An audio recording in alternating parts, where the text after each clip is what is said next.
Good morning Munmun. Good morning. আজকে তো রবিবার, কি হচ্ছে সকালে? আজকে এই যে রবিবারের এখন করছি চা। 9টা বাজে। আচ্ছা। সব দেরি করে ঘুম থেকে উঠেছো তোমরা, মানে তুমি।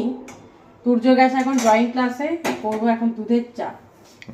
আর আজকে দুপুরবেলা কোনো রান্না বান্না নেই, দুপুরবেলা আছে আজকে বিয়ে বাড়ির নিমন্ত্রণ। তো সেই জন্য আজকে আর দুপুরে রান্নার ঝামেলাটা নেই। অবশ্যই জল খাবারটা আছে, জল খাবারে সিম্পল একটু মুড়ি আর একটু আলু চচ্চড়ি করে নেবো, প্রেসার কুকারে একটু আলু চচ্চড়ি করবো। আর এই যে এখন চা করছি। আর শীতকালের দিনে ঘুম থেকে উঠেই না, মানে চাটা না হলে ঠিক চলে না। আদা দিচ্ছি। বাহ, আদা দিয়ে ভালো করে চাটা করো। হ্যাঁ,